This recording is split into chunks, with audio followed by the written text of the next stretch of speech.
છે ક્યાંથી થાય? કોઈનું તમે સાંભળો નહીં. એક જ્ઞાનીની વાણી ને એક આત્મા બે રાખો ત્યારે કામ થશે. બાકી જેનું તેનું સાંભળશો,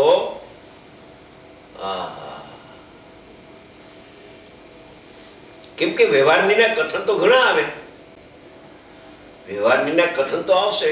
વેદ જ્ઞાનનો અભાવ છે ત્યાં સુધી આત્મા મિથ્યા દર્શન ચારિત્રના પરિણામને કરે છે એકલો, અને એના ફળ દુઃખને એકલો ભોગવે છે. કયો આત્મા કરે ને કયો આત્મા ભોગવે? કે વ્યવહાર જીવ કરે ને વ્યવહાર જીવ ભોગવે. નિશ્ચય જીવ ભોગવતો નથી, કરતો નથી. કોથળામાં પાંચસેરી ન રાખો, ખોલો ચોખ્ખું કરો ને, કરો ચોખ્ખું. બે અંશ બે સત અલગ અલગ છે. ક્ષણિક ઉપાદાન, ત્રિકાળી ઉપાદાન અલગ અલગ છે. એકમાં બીજાની નાસ્તિ છે. ત્રિકાળી ઉપાદાનમાં ક્ષણિક ઉપાદાનની નાસ્તિ છે. નાસ્તિ છે નથી એમાં, એટલે ભગવાન આત્મા પરિણામને કરતો નથી. પરિણામથી ભિન્ન છે. જે જેનામાં નથી એને કેમ કરે? જે જેનામાં નથી, જે એટલે પરિણામ, જેમાં એટલે આત્મામાં નથી, અને એ પરિણામને કરે ને ભોગવે. દ્રષ્ટિ વિપરીત છે.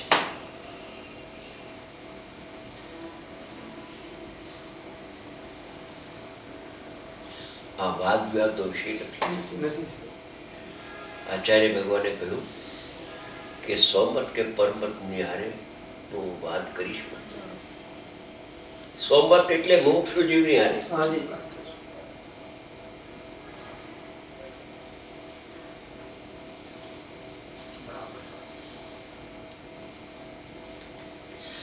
એ કરતા માને અજ્ઞાની જીવરાગનો, એટલે જીવ કરતા થતો હોય છે.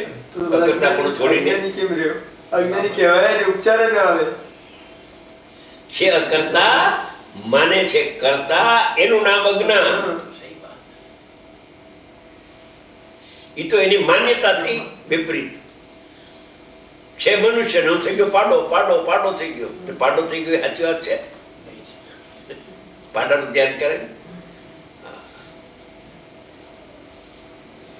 એવો સ્વભાવ છે.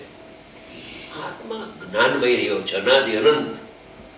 જ્ઞાન સ્વભાવી આત્મા સ્વભાવને છોડતો નથી અને પરભાવને ગ્રહણ કરતો નથી.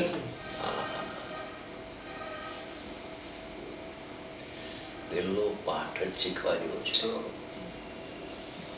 બીજાની વાત પછી પરિપક્વ થવું છે એક વ્યસન. હવે લાંચ આપીને બીજી ચોપડીમાં ચડાવી દીધો, પછી બીજાનો ક્લાસનો તો માસ્તર એ રીતે લેસન લેવા ઉભો થાય ને, તો એટલે પેલી ચોપડીનો પાઠ બોલવા માંડ્યો કે આ બીજા ક્લાસ છે, તું પેલી ચોપડીનો પાઠ તને કેને પાસ કરી દીધો? ગેટ આઉટ, પાછો મોકલી દીધો. કે હું પરને જાણતો નથી. ઓલો કે બીજી માં આવ્યો, હું પરને જાણતો નથી. જાણનાર જણાય, પરને જાણતો નથી. પછી માસ્તરે કહ્યું પરને જાણતો નથી બરાબર છે, પણ પરિણામ થાય ને કોણ કરે? કે એવું કરું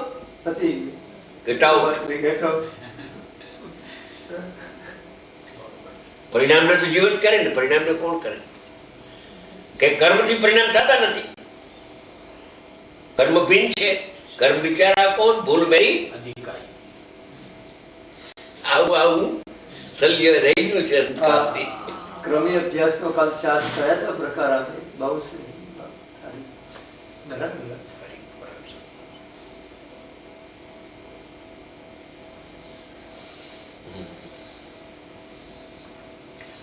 પરિણામ સ્વયં થાય છે, અધરથી થાય છે. આત્માના આધાર વિના, આત્માના કર્યા વિના, આત્માના કર્યા વિના પરિણામ થાય. કે હા, આત્માના કર્યા વિના જ પરિણામ થાય, અધરથી થાય. આધારાથી સંબંધ નથી પરિણામને દ્રવ્યને.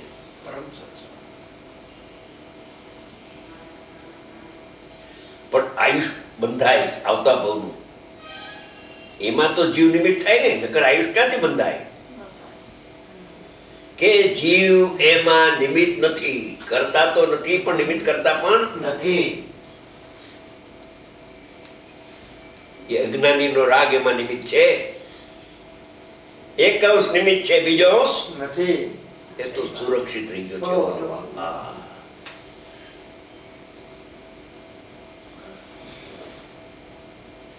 સીધોય કરતા નથી ડાયરેક્ટ, અને ઇનડાયરેક્ટ કરતા નથી. ઇનડાયરેક્ટ નિમિત્ત કરતા નથી. કરતાની બે પ્રકારની વ્યાખ્યા. ડાયરેક્ટ કરે તો તન્મય થઈ જાય જીવ, તો કરે, એ તો બનતું. ઇનડાયરેક્ટ નિમિત્ત કરતા કયો તો નિત્ય કરતા પણ દોષ આવે. કર્મ બંધાયા જ કરે, નિમિત્ત થયા જ કરે. આત્મામાં નિમિત્તપણાનો અભાવ છે.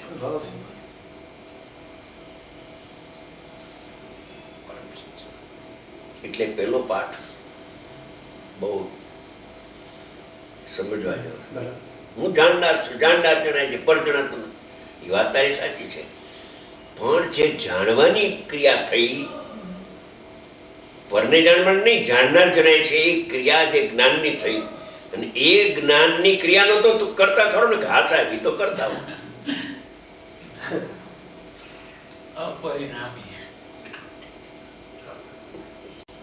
ત્યાં એને ઉલનાયું કે આત્માને પ્રસિદ્ધ કરનાર જ્ઞાનની પર્યાય પણ સ્વયં થાય છે, એનો પણ આત્મા કરતા નથી. કેમ કે કરતા પણ અકર્તાનો પાઠ કાચો હતો અને લાંચ આપીને ચડાવી દીધો.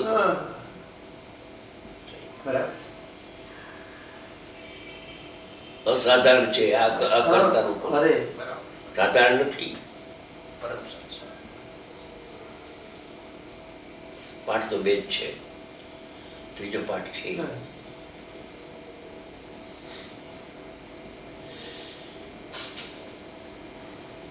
જ્ઞાતા છે માટે કરતા નથી, એવું પાકું થયા પછી જ્ઞાતા છે પણ કોનો? પ્રશ્ન મોટો. કેમ પરિણામ થવાયો થાય છે, મારાથી થતા નથી, એમ હું જાણું છું. શું જાણ્યું તે? કે પરિણામ સટકારથી થાય છે, મારાથી નહીં. એમ પરિણામને હું એવા પરિણામને જાણું છું. તો જ્ઞાતા ન રહ્યો, કરતા થઈ ગયો. શબ્દમાં જ્ઞાતા, કેમ કે હા, શબ્દમાં જ્ઞાતા રહ્યો, ભાવમાં કરતા રહ્યો. જ્ઞાતાની વ્યાખ્યા એ છે કે પોતે પોતાને જાણે એનું નામ જ્ઞાતા. એટલે પરને જાણે નહીં અને પોતે પોતાને જાણે છે એનું નામ જ્ઞાતા છે. આ જ્ઞાતાની વ્યાખ્યા કરી છે આચાર્ય મહારાજ.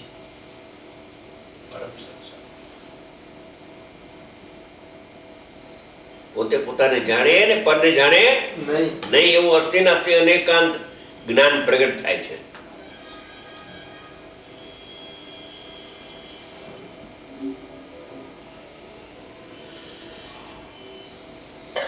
આ તો ભાઈ પોતે નિર્ણય કરે,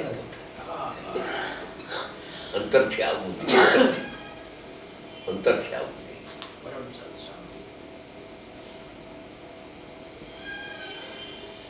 ઠીક, નિશ્ચય ન કરે તો કાંઈ નહીં પરિણામ, પણ વ્યવહારે તો કરે ને.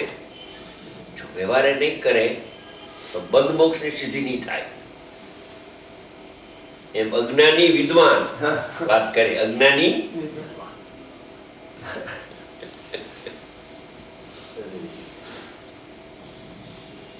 કે સ્વભાવથી યકારક વ્યવદક છે, પછી વ્યવહારે કરતા ભોગતાની ક્યાં વાત આવે? હે, એમાં નહીં ક્યાં? નહીં નું શું કામ છે?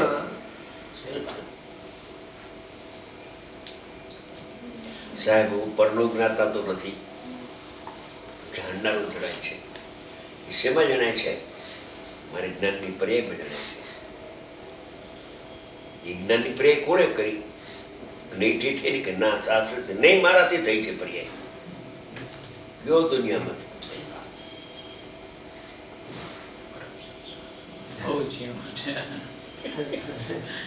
પૂરી જાય ધ્રુડી ગયા.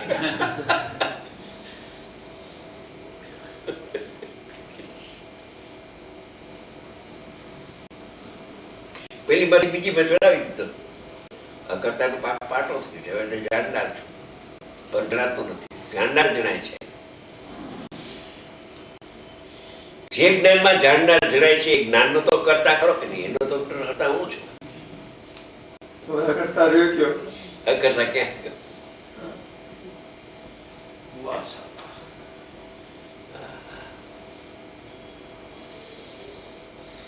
अंदर से आना चाहिए, હે अंदर से आना चाहिए। અંદર છે खरी बात है। આ વાત અંદરથી એને બેસવી જોઈએ. धन्य है। बराबर। સૂક્ષ્મ લાગે તો પણ પોતાના હિત ખાતર આ બેસાડવા જેવી वाह છે. वाह। આ જ બેસાડવા જેવી છે. દ્રવ્યનો નિશ્ચય હાથમાં આવ્યા વિના, દ્રષ્ટિનો વિષય હાથમાં આવ્યા વિના જ્ઞાનની પર્યાયનો નિશ્ચય પ્રગટ જ ન થાય. કેમ કે પર્યાયનું કરતા પણ તો શલ્ય પડ્યું છે અંદરમાં.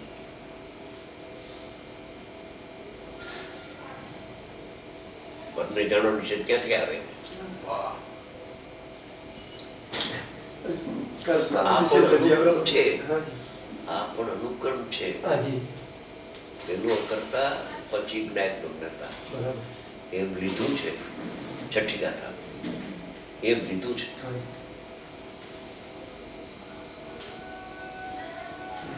બે ના પાડે એમ લીધું છે. हाँ हाँ। धन्य है। 415 ગાથાનો સાર. ચાલો. वाह वाह। એક નાયક ભાવનું પુસ્તક બહાર પડ્યું. હાજી. એના ઉપરના વ્યાખ્યાન 18મી વખત 19મી વખત છઠ્ઠી ગાથા.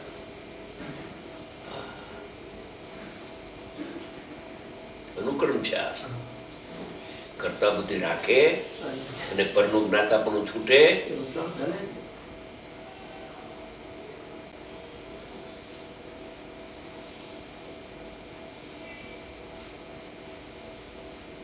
પેલા તો બેને 4 બોલ કહે એમાં પ્રમાણમાં આવવું જોઈએ. હા. એટલે પરની હારે કાંઈ સંબંધ નથી. કરતા કર્મ નિમિત્ત નૈમિત્તિક જ્ઞાતા જ્ઞેય કાંઈ સંબંધ નથી. ત્યારે તો હજી પ્રમાણમાં આવે.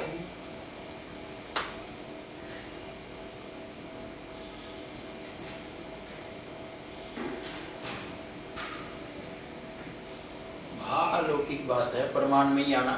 महालौकिक पर चतुष्ट से भिन्न पढ़ना असाधारण प्रमाण है आपका।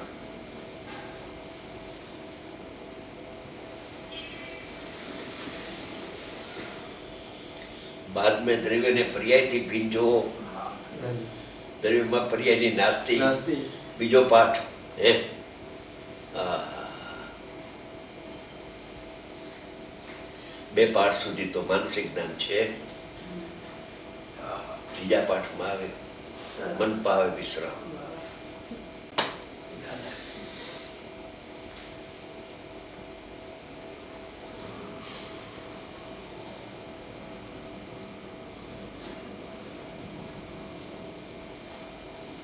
પેલા દ્રવ્યમાં નવ તત્વનો નાસ્તિક કહ્યું, પછી નવ તત્વમાં છુપાયેલી આત્મજ્યોતિ શુદ્ધ નહીં વડે કાઢ. એ ત્રીજો પાઠ. दोबारा साहब।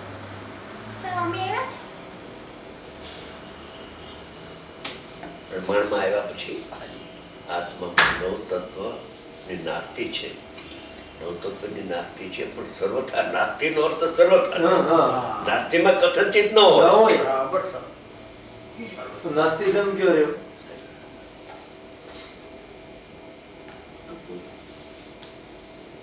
નવ તત્વની નાસ્તિ છે. નવ તત્વ મારામાં નથી. એટલે દ્રવ્ય અને પર્યાય વચ્ચેનું ભેદ જ્ઞાન કરી લીધું. હવે કે છે કે નવ તત્વમાં છુપાયેલી આત્મજ્યોતિ છે એને તો અંદરથી કાઢી લેવે. એ વિકલ્પાત્મક ભૂમિકામાં નિર્ણય કર્યો પછી વિકલ્પનો ભાવ થઈ અનુભવ થઈ જશે.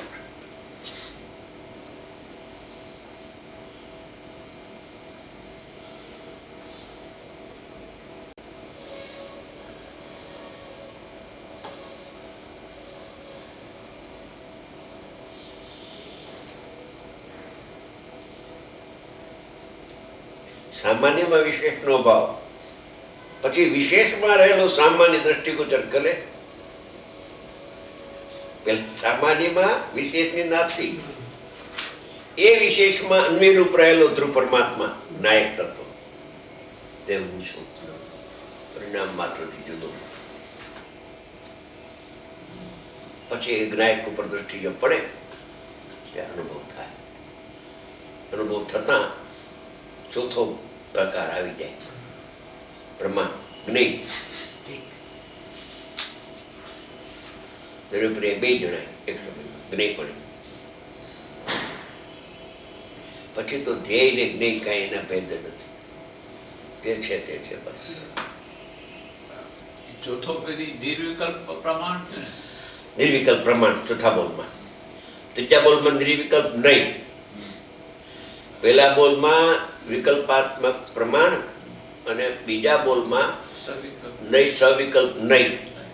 ત્રીજામાં નિર્વિકલ્પ નહીં, ચોથામાં નિર્વિકલ્પ પ્રમાણ. બસ 4 જ છે. પણ છે અનુક્રમ. આ અનુક્રમ છે, એમાં ક્રમભંગ કરે તો કામ નહીં આવે. છેલ્લે પ્રમાણ કેવું છે ને, તો અમે પહેલેથી દ્રવ્યપ્રિય સ્વરૂપ વસ્તુ છીએ.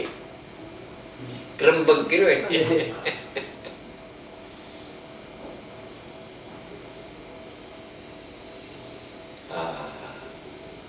અનેકાંતોપી અનેકાંત પ્રમાણ નહીં સાધન એમ છે.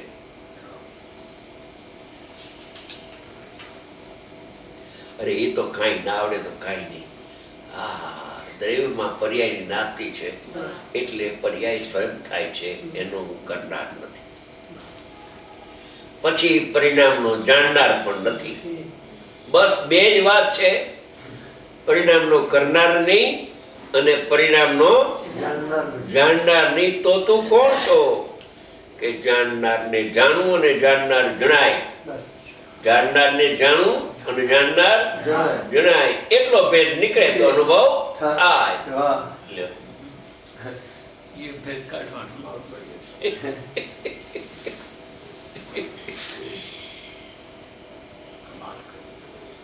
એ 4 બોલ બેને બહુ સારા સમજાવ્યા.